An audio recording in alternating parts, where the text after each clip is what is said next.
I am inclined to believe that if Timothée Chalamet wasn't an actor, he would be a Manosphere podcast bro. Why? If you've been on the internet in the past couple of weeks, you most probably have seen this video of him talking about ballet and opera being a dying art form and nobody cares about anymore. I mean, you couldn't escape it if you wanted to, but here's a video if you want to see it again. And I don't want to be working in ballet or opera or, things where it's like, hey, keep this thing alive, even though no one cares about this anymore. All respect to the ballet and opera people out there. When I watched it, I got this feeling that this wasn't a spontaneous thought that he just blurted out in a moment. I strongly believe he thought about this before and he was looking for an excuse to bring up this conversation. I mean, it has so much shower thought energy. And I was right. I found video clips of him back in 2019 shitting on ballet and opera. I love movies, I love acting, I love going to movies. I was kind of getting scared when I was younger that maybe it was becoming like opera or something, like an outdated art form or something. I was like, no woe is me thing, but you start working on movies, you start acting and pursuing your thing, and like, I started to get the sense maybe it was like opera or ballet or something. It's kind of like a dying art form or something. According to Timothée Chalamet, ballet and opera have been dying for years now. Part of me thinks that the reason why he went harder during this latest interview was because his previous attempts failed to make a nose. I don't know why. Like, he really, really wants everybody to know how much he doesn't care about ballet and opera, and he will not stop talking about it until everybody agrees. But what does that have to do with me thinking that he's leaning towards, or is already secretly an alpha bro? This isn't a video shitting on a famous celebrity just because I know I can get away with it, because it's trendy right now and the collective every once in a while hates on a famous person, sometimes justified, sometimes solely to satisfy their sadistic urges. I am not a fan of Timothée Chalamet. I haven't watched Marty Supreme. I haven't watched Willy Wonka, Bob Dylan, or Dune. I just know of him. Just like how when I was a kid, Brad Pitt was so famous and everybody knew his name, but I had never seen a single movie of his up until very recently, and he just happened to be in them. I didn't watch him solely because of him. But I have started to see a pattern on Timothée Chalamet based on the headlines that he makes or the interviews that he gives that makes me think he shares some beliefs that are the core values of no group other than the Manosphere. These are just my theories that I'm going to share with you, and I will leave it up to you at the end to decide whether or not it's just in my head or he really is leaning towards that. Damn, I just took shots for no reason. That's not a shot. I hear what you're saying. Yeah. So, but on. The comment that he made about ballet and opera aren't just offensive to a niche group. It's striking to me particularly because of how close of a connection he has to the very same art that he belittled publicly. Timothée Chalamet comes from a dynasty of dancers. His grandmother, Enid Flander, his mother, Nicole Flander, and his sister, Pauline Chalamet, are all trained ballet dancers. His own mother worked on Broadway performing ballet. They didn't just pick it up as a hobby, they devoted their lives to it. In a way, one could say that ballet funded his lifestyle so that he could grow up and go to school and start going for auditions. One could argue that maybe one of those family members have planted the seed in his thoughts that, oh, what I'm working on, nobody cares about, like it's been dying. But if that is the case, wouldn't that be strange for them to say something like that and then still support the next woman in their family go on and pursue that? Like, if ballet is dying, how long has it been dying for?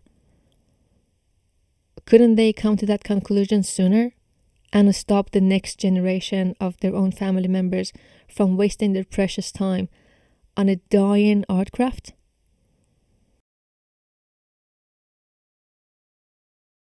And I know we're in a subjective business, but the truth is, I'm really in pursuit of greatness.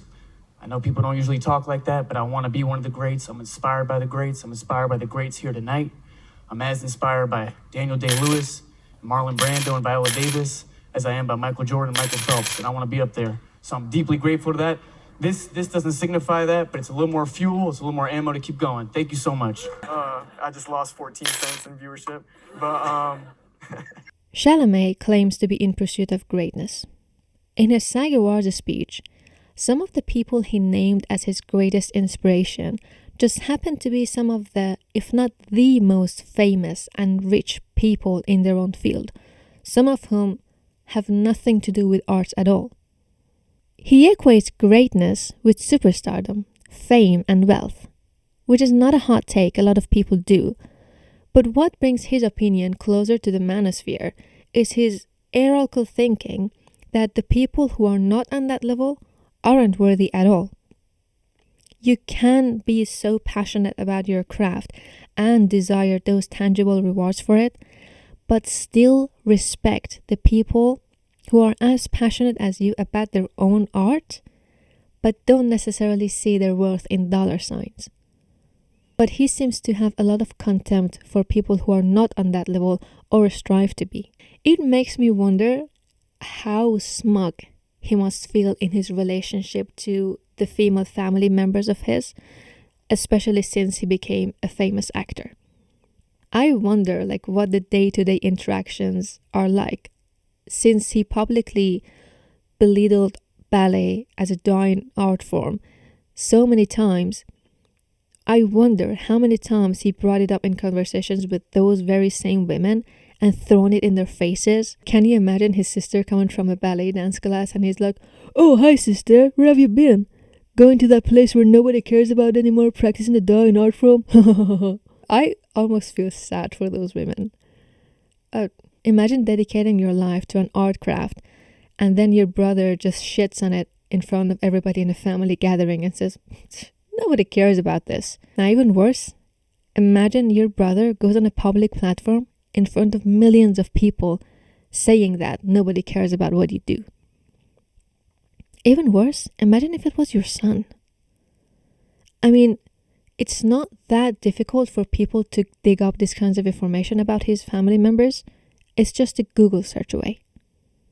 I truly wonder how much they motivated him in this pursuit of so-called greatness. How much he compares himself to them in his head and uses that as fuel to drive this passion to become a super famous actor. He said multiple times how much he doesn't want to do something like that after all.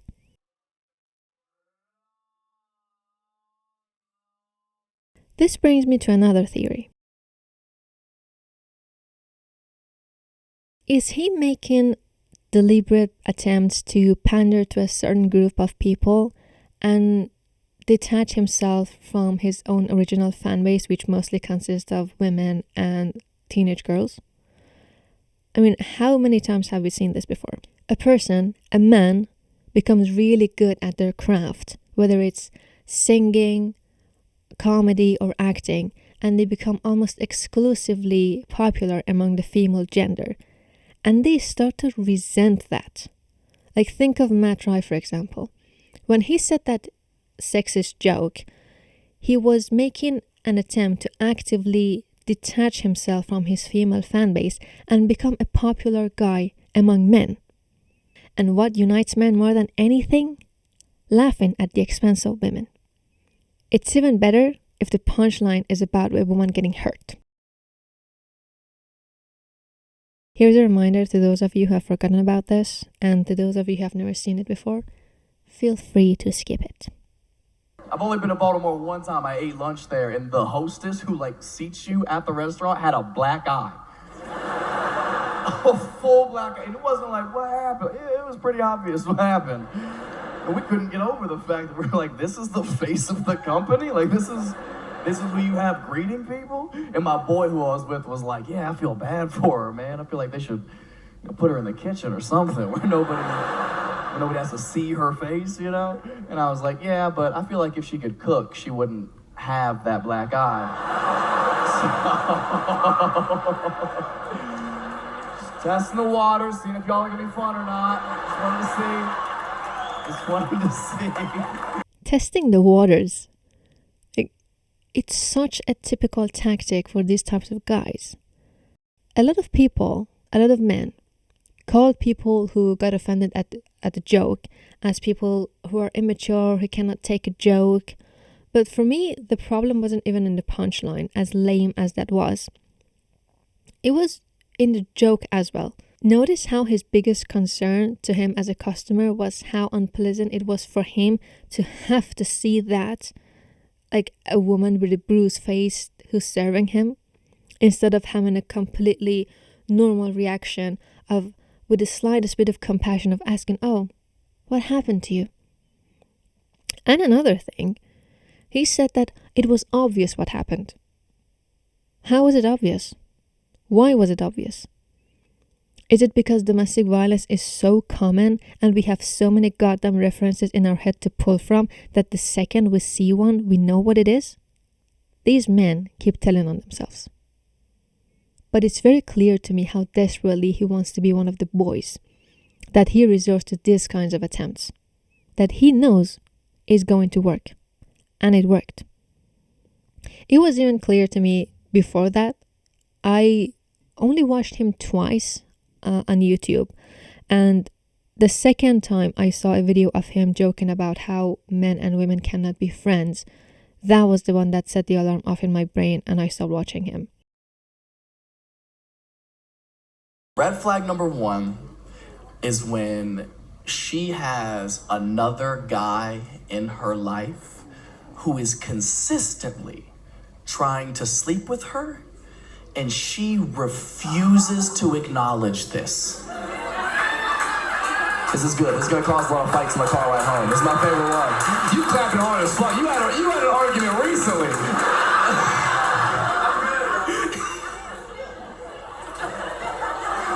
Like I said, this isn't the funniest one, but you better believe every dude in here in a relationship right now knows the guy in his girl's life that he's like, fuck that dude, I'll kill him tomorrow. It's so obvious to us, right? As the boyfriend, this shit is clear as day. We can spot it from a mile away, usually the beginning of the relationship. We'll clock it, we'll pull you aside. Hey, babe, I know you hang out with so-and-so, and that's fine. You're a grown woman, you can do whatever you want. I'm not controlling, right, babe? But just so you know, that dude's trying to fuck you. And women will always have the exact same naive reaction. Babe, come on. Are you serious? Him? You're worried about him? He's literally like my best friend. Like he's literally like a brother to me. Oh. Word? Oh, that's your brother. Oh, I didn't realize what kind of Pornhub family tree you were associated with. But shut it down, okay? He's not your friend. He's not your brother. He wants to enter your body holes. End of story, okay? Ladies, you have to understand the reason we are so passionate about bringing this to your attention is not because we think you're stupid. It's not because we don't trust you. It's that you're being taken advantage of. You're hanging out with somebody who's lying about their intentions so they can weasel their way into your life. That's not a real friend. That's some shady shit to do. So we're just trying to point out something that's happening under your nose, so hopefully you can be aware of it and put a stop to it. I promise you, we are coming at it with good intentions, and you still want to get mad at us and act like we're the crazy ones making this shit up. Oh, that is so ridiculous. Why would a guy go through all that trouble and pretend to be my friend just to sleep with me?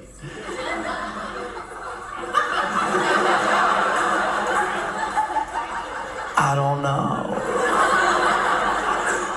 But I've done it so many times. I've done it so many times. How do you think I got you, stupid? Come on. Oh my God. Nobody has been a better friend than me. Are you kidding me? That's why dudes can spot the shit, because fucking game recognized game. You know what I mean? He'll do some shady shit, and we're like, fucking, good move. That's what shit I would have done, you know? Fuck you, but respect. He is not your friend, ladies. And if you really do treat him like your best friend, oh, that's so much worse. Because if you treat him like your best friend, that means you have gone to him with all of your secrets, all of your problems. He knows everything you like, everything you don't like. You've probably complained to him about everything your boyfriend does wrong. So now this motherfucker has all the Infinity Stones to become the perfect guy for him. So when you and your boyfriend finally break up, who do you go run into? Me. I've been waiting for this moment, boy. Weeks, months, maybe years. I've been waiting for this exact opportunity, bro. I've been putting in work too. I've been sending you memes in the morning. I've been texting you, how's your day going? I don't give a fuck about your day. Are you stupid? It's my day. I care about my day. Come on, man. It's about patience. All I've had to do is play it cool and stay in the game long enough and wait for the day that you come banging on my door, crying your eyes out. And I just have to play stupid, like, oh, whoa, hey. Why are you crying? He said he doesn't trust me? That's crazy. Y'all broke up? Oh my God. I am so sorry. Oh, some dudes are so insecure. Oh my God. He's not your fucking friend! The joke isn't even necessarily offensive. It's just the plain truth said in a funny way. Not even in a funny way. I mean, if you remove the stage and the audience from that, he's just standing there, talking about what kind of a predator he is, waiting in the bushes for years for an opportunity to have sex with an attractive woman. And the only opportunity that he knows he's going to get is a moment of extreme vulnerability in a woman. And that's when he strikes. So I stopped watching him. Why on earth would I support a man like that? So the next time I heard about him was when he got backlash for this offensive joke, and that one time he bullied a little boy online and resorted to this very typical degenerate insult that, oh, your mother does OnlyFans, which wasn't even true. It's just a modern version of saying your mama is fat joke. But he's not the only example. Think of 5 Seconds of Summer. They said in an interview with the Rolling Stone magazine how much they wanted serious fans as opposed to their unserious teenage fangirls. They must have hated those little girls. Ashton Arvin told the magazine, 75% of our lives is proven we're a real band. We don't want to be just like for girls. They spoke about how when they were finally seeing male fans pop up, they saw it as a milestone that they were finally succeeding, as if the girls didn't count at all. They spent the entire interview bragging about hooking up with fans and drinking, trying to shed this boy band persona and gain a more masculine rock image. Luke Hemmings famously said, when you put 4 young dudes on a tour bus, you're gonna have sex with a lot of girls. I hope more and more women and girls realize that this is what many men, if not most men, would do if they had the same opportunities. If not worse. They hated those teenage girls. Even though those girls made them, they had sex with them, they used them, they get their money out of them, they used them to become famous, and just like that threw them away because they were making them look uncool in front of men. Talk about gratefulness. And that was back in 2015, which is such a big contrast to the latest interview that said, young women define culture. They tell you what's cool. I wonder whether having daughters played a role in changing their minds about girls, especially little teenage girls. which is such a typical cycle that we don't seem to get out of, because men don't tend to change until it becomes extremely vital for them. Or maybe they saw how teenage girls turned these women into billionaires. But for some men, I guess no matter how much you want to be rich and famous, the approval of other men will always precede those ambitions. Which is sad. And in Chalamet's case, it includes his female family members too. He subconsciously or consciously puts himself in a superior position to the very same women who raised him. But it's not just that. In 2025, he said in an interview how child-free life is bleak and procreation is the reason we're here. Who else talks like that? The manosphere. This is such a heavy lean into this traditionalist rhetoric that is often found in the alpha bro circles. Why does he think procreation is the reason we're here anyway? To leave a legacy? Spreading your seeds? I've always wondered about this because a lot of people think exactly the same way. Like, you grow up, get a job, get married, have children, so that your children grow up, get a job, get married, have children, so that their children grow up, get a job, get married, and have children, so that their children grow up, get a job, get married, and have children. And that's the end goal here? I mean, it's not even like the next generation is always going to be improving and be better than the previous generation, so that we have something to look forward to anyway. Like, is being on Earth for as long as we possibly can the biggest accomplishments that we humans can achieve on this Earth? And mind you, a lot of us are the results of rape, from wars, colonialism, slavery, forced marriages, unwanted pregnancies. Like, in many cases, our existence wasn't even a thought out plan. And you're telling me that that's the reason we're here? And if those are Timothée Chalamet's thoughts about procreation, what are his thoughts about abortion? And what are his thoughts about women?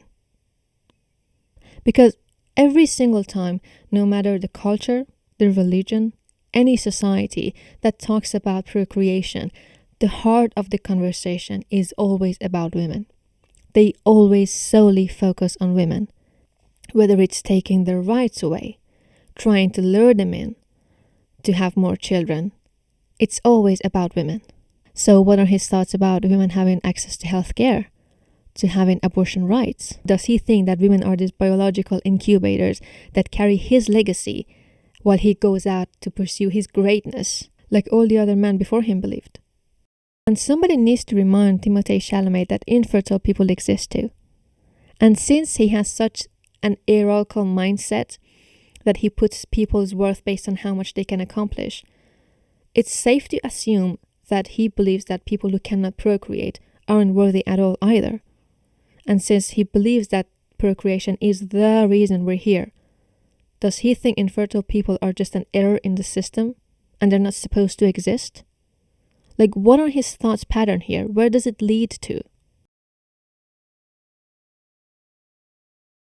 He was mentioned in the files, in some email exchange, about how reportedly angry he was for having to donate his money that he made from working with a movie with Woody Allen. It says in the email, "I am sick about Woody.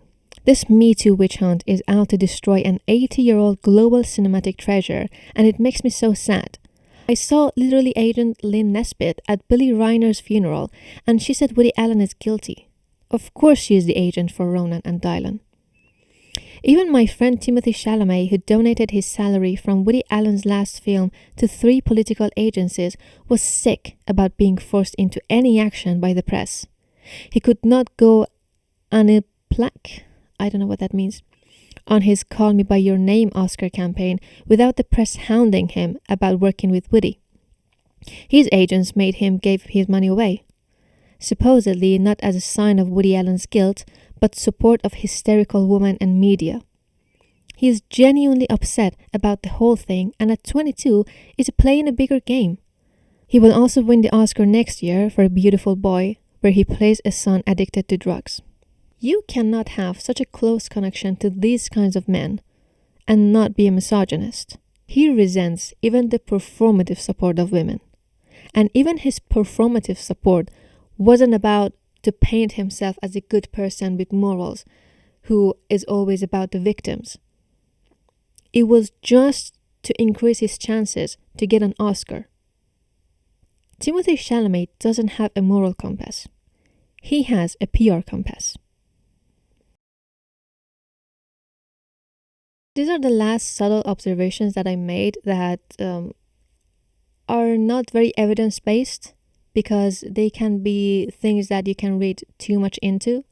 So I add them here, but take them with a grain of salt. Everybody in the past couple of weeks, since he lost the Oscar, has been blaming his girlfriend and her family's curse as the reason why he lost. And it's not even on him. It's just a misogynistic culture that simultaneously puts men on a pedestal and say how mighty and strong they are and infantilizes them as if they cannot make bad mistakes on their own. They cannot fail on their own. As if it wasn't because of his own arrogance. And his arrogance wasn't even the comments that he made about ballet and opera, because supposedly the voting had already closed before he made that comment. It was the excessive marketing that he did that was kind of egoistic. But the problem is that he never publicly did as much as defending his woman in front of these bizarre remarks, which might be because they're celebrities and they believe that they shouldn't answer to everything that comes their way. But it's still kind of bothering because he doesn't stand for his woman at all. The other thing is also his styling.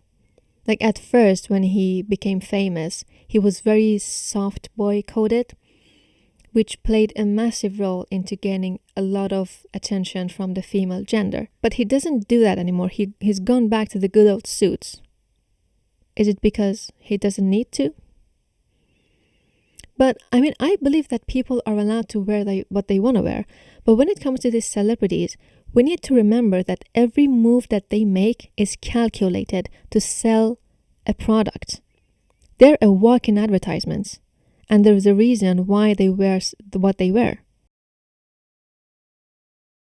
I'm not even gonna go into the whole ex-adult actress girlfriend that he ghosted for Kylie Jenner, which seems to be such a typical type for this God-fearing, conservative, traditional men. They all have relationship with porn stars, but these are just rumors yet to be verified. But who's gonna verify them? I just need to mention that some people said his remark about ballet and opera is misogynistic because ballet and opera are two very female-centered careers, which is not the case. Ballet practitioners are mostly women, but surprisingly, most of the leadership positions are dominated by men. Most of the choreographs are men.